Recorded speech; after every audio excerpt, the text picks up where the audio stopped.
Guten Morgen, Manuel and Lydia.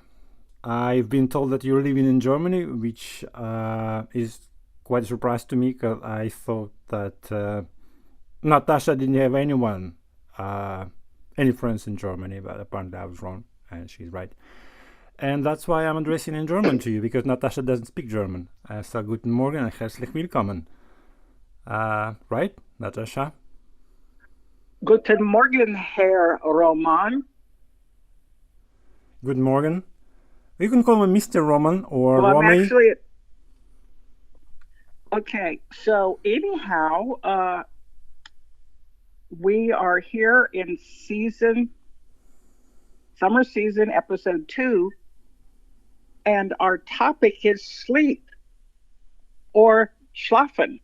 Schlafen, yeah, in German it's schlafen. Oh, I didn't know you speak German. Well, there's so much to discover in therapy, and we are so happy to have some of our friends back. Hello to Manuel in Germany, and also Mark in Wisconsin, or maybe he's in Michigan. Guten Morgen, Mark. Also, we have Hombre Sincero in Oregon and Mr. Anton here in Dallas, Texas. Hola, Anton. Hola. I'm very much hopeful that all those people there they will not be surprised by us mentioning their names somewhere, where they didn't know it to be mentioned, didn't expect to. But if that's something wrong, that's on you. Please continue. Okay. Well, I am Natasha Willow, and I used to be Texas. So I just wanted to say, how did I become Natasha Willow? Are you sure you want to disclose your identity? I'm perfectly fine. Okay. So I was in this Russian bar in Manhattan. It was in the basement, and I was with my daughter in Manhattan. And it was like being in a James Bond movie. Everyone was wearing pea coats and drinking and infused vodkas. And so this one woman thought I looked interesting because I think I had a Texas t shirt or a jacket or something. And she said, "What is your name? What is your name?" And I said, "Patricia." And she heard Natasha. Mm-hmm. So my daughter was laughing, saying that my alias is Natasha. Mm-hmm. Uh huh. Yeah, that sounds very much like what I would have thought too. Yeah, I heard that story before. I'm sure you told that me a couple of years ago, but our listeners didn't know, so I'm okay. Well, very good. So, with the topic of sleep, I know we don't want to be depressed in therapy, We don't. but sleep is closely related to death. Oh my God, you okay, go on, continue. Okay, so anyhow, I wanted to start with a nice little quotation from Shakespeare, his play The Tempest, Mm-hmm. Act 4, Scene 1, Scene Uno. What's the poem again? It's a play, Play. Sorry, The Tempest. Tempest. Okay, have to Google it. Escúchame. No, I apologize. Our revels are now ended. These are actors, as I foretold you, were all spirits and melted into the air, into thin air. And like the baseless fabric of this vision, the cloud capped towers, the gorgeous places, the solemn temples, the great globe itself, yea, all which it inherit, shall dissolve. And like this insubstantial pageant faded, leave not a rack behind. We are such stuff as dreams are made on, and our little life is rounded with a sleep. Well, that's very That's deep. Shakespeare. Yeah, Shakespeare. I did not know that until now. But well, I'm okay. Please, I'm sorry. Go on. And so I was wondering what you thought about sleep. Have you been sleeping well? Well, I'm on and off with a good sleep, but uh, what I'd like to say is I was always wondering how would if the insects and fish and all kind of other animals sleeping, because the horses they're sleeping upstanding, and I wonder if the wasps, for instance, getting ever any sleep, or the mosquito. How do they sleep, mosquito? Right? If they ever again. And do you want me to Well, go into the death? wait, Okay. wait a minute. Let's wait on. Wait a minute. Okay, so the fish are sleeping in the water, which is a different world. Like if you ever saw an aquarium, sometimes they just drift a bit. Yeah, but So maybe they're just sleeping a little while. maybe, but their eyes always open. So and they're always moving like sharks. They cannot stop because once she stops, she's dead. She always needs to move because the oxygen somehow, with the water, gets inside of her that keeps her alive. Well, yeah, I mean, that's how I feel. That's how Really? I feel. You mentioned the word or the phrase cold shot. Yeah.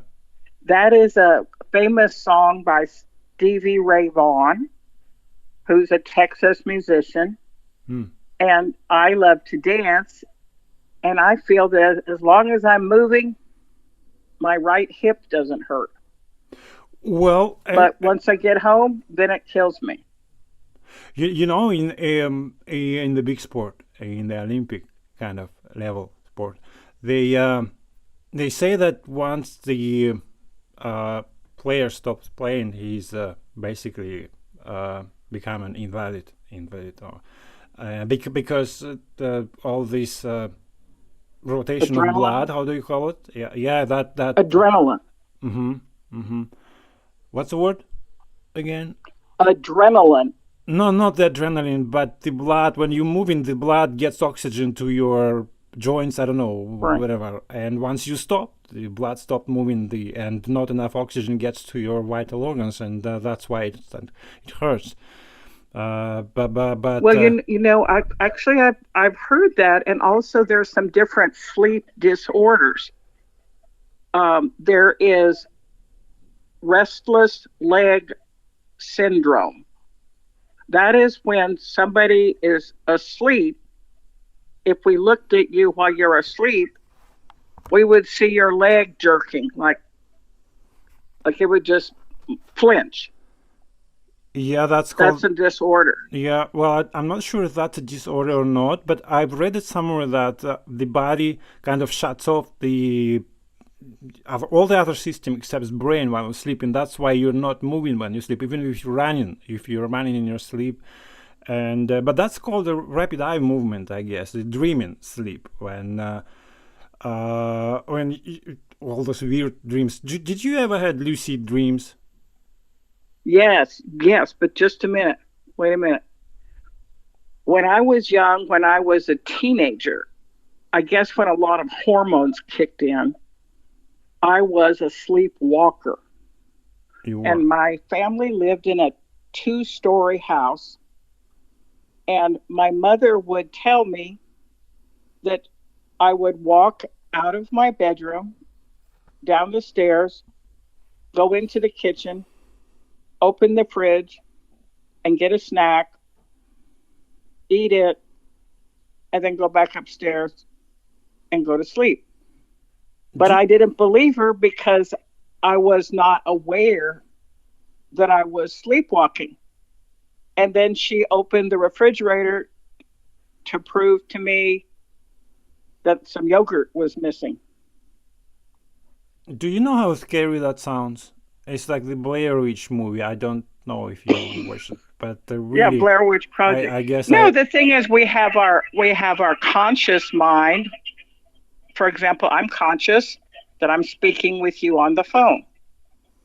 but my unconscious mind is always percolating back there, thinking up stuff to be in a dream tonight. Well, when you say conscious, I'm immediately think of Buddhism or this religion which try to wake us up. Like, are you awakened? That wouldn't mean that if you're just waking up. No, That no, means you no. know. This, You're in the no. know. We got to stay focused on sleep. Absolutely, yeah.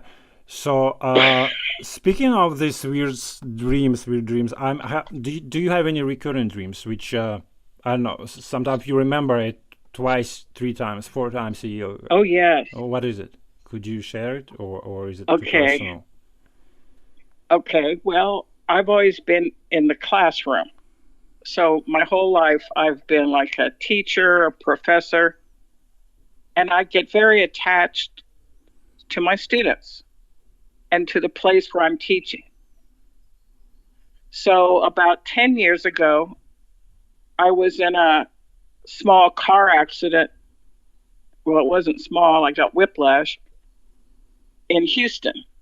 Mm-hmm. And then I had to either move to New York City, where one daughter lived, or to Dallas, where the other one lived. So I moved to Dallas, but I feel that my soul was still bound to Houston, and I loved the school that I taught with, St. Pius. So I would have these recurring dreams of going to my room, of losing the key to that room, of some students knocking on the door, room 126, but I was not in the room. So that was a recurring dream of what I call displaced trauma, because I didn't really want to leave Houston. And that's why I'm in therapy now. You know, when you mentioned trauma, if I may interrupt you, I read it that let me just rephrase it.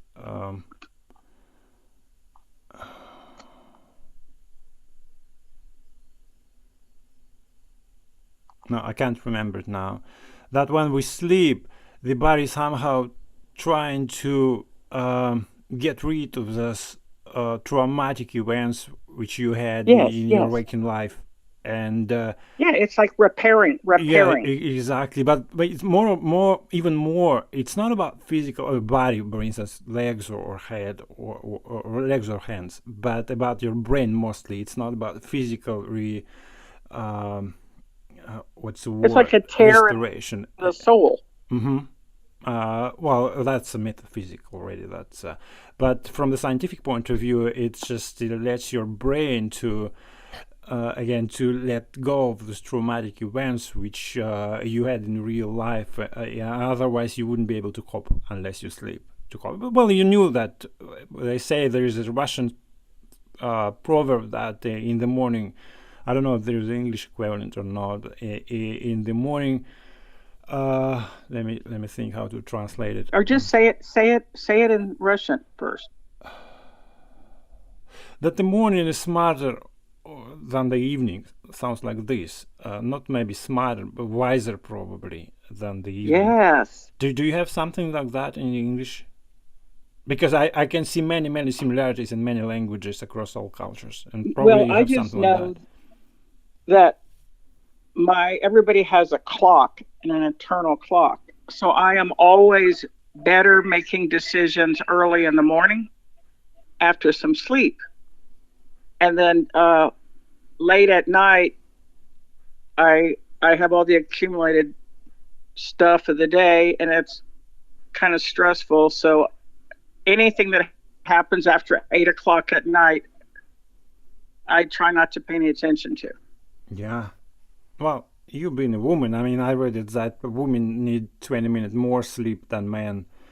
I don't know why this would be. Probably because they are more likely to be disturbed, sleep deprived by men, or. Yeah, because we have to deal with men. That's why we need 20 more minutes. Yeah, that could be the scientific explanation. I would say. At least 20. Yeah, and uh, hallucinations. I don't know. Some dreams are so real you wouldn't believe it's not, and you don't. Sometimes you don't know what's real or not. Well, I know I was going for this particularly stressful time. Right at the beginning of the pandemic, it was like, I don't know, January, February, something like that. And we weren't sure if the pandemic was real. We didn't know if we needed shots. I was getting kind of overwhelmed because since I'm not in the classroom, I'm a writer and I uh, get my jobs buying and selling art and writing. So if I can't be out in the world, I can't make money. Yeah. So what I was doing is I was really stressing about this as we started to discover that the pandemic was sort of real. And then what I just decided I was going to go to sleep and I would find the answer in a dream. I purposely, when I get stressed out, I just go to sleep. Oh, I like that. So I in like that. Okay, sorry. no, it's I'm serious. That's what I do. Like No, no, some no. I'm people serious too. drink and Yeah. some people, I mean, I like to drink every now and then. But when I'm stressed out, I just go to sleep. So I went to sleep and it was so beautiful. In the dream, just as I was waking up, I heard my mother's voice. And my mother has been dead for I don't know how many years. My mother's not alive. But in the dream, I heard my mother saying, just get up and try. Well, what I was gonna say, regardless, that I know that. First of all, I'm very sorry about my mother, but we're all humans, and I wish you uh, to cope with every loss we have in life as much as possible. But I was gonna say when you said that you go to sleep because when you have to make a decision, you go to sleep and then you make it. I was gonna say that that's probably how subconscious work. I read it somewhere again that our subconscious mostly is responsible for all decisions, and you cannot process, you cannot make a decision using your mind, your everyday mind. Conscious So mind. conscious mind, Well, exactly. So you go to the sleep and DNA then sequence came to a guy in a dream, and E equals MC squared came in a dream, oh, that's and a lot of enigmatic. scientific breakthroughs came through in a hypnagogic state. I try to understand what E equals MC squared mean. I mean, I understand it, but probably not the way I wanted it to. But I understood momentarily that the subconscious mind is probably like the larger part of our brain, or represent the larger part of our body that makes the final decision. We think we maybe not notice it, but probably we are being led by this unconscious part of our mind. Freud or C.G. Jung, I guess, or Yes. advocating this theory very much, if I'm not mistaken. But I like it. I Yes. like it when I can't make a decision and I go to sleep, and then in the morning I know what to do. I like it very much, this idea, and I try to follow it. I've been trying to lately. Well, maybe we should just uh, take a nap and then wake up and do episode 3. Oh well, I don't know. I remember this. Okay, former No, no. insomniac. Tell me what. No, somehow this expression former or recovering insomniac came to mind. I don't know where it came from, but Well, we have some insomniacs in our audience. we do. I will not name them, Okay, but they know who they are. they probably should. No, there's some people, for example, some people work at night. They are Oh, the morning their job people. is at Oh, no, night. no, no. They call it the morning people and the night people. How they call lords and owls? Is that how you call them? Morning people? Morning people are Lars? No? uh They're the bird.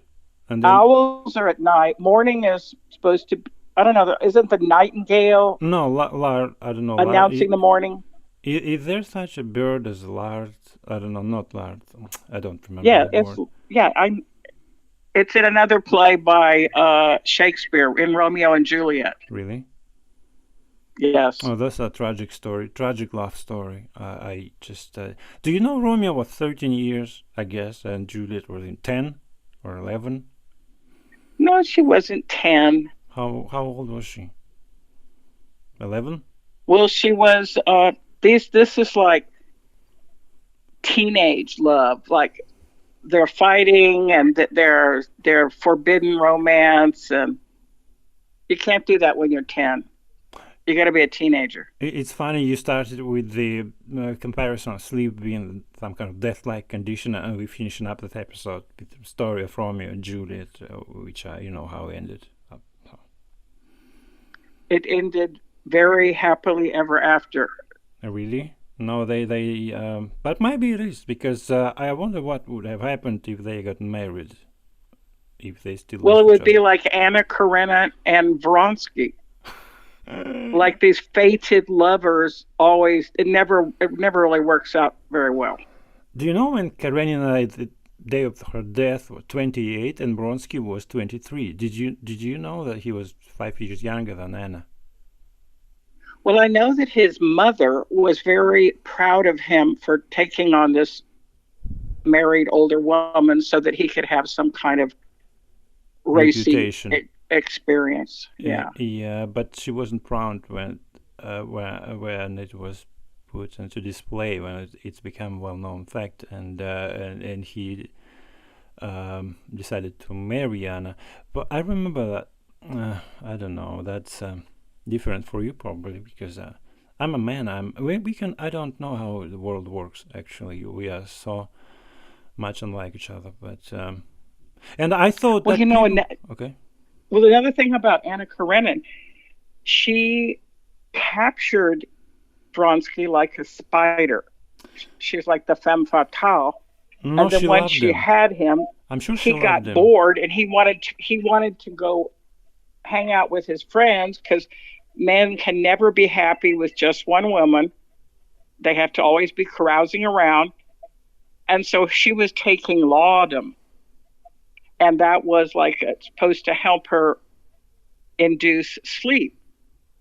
So I think when she threw herself on the tracks, she wasn't really in her conscious mind. I don't think she was attempting suicide. I think it was some kind of bizarro moment.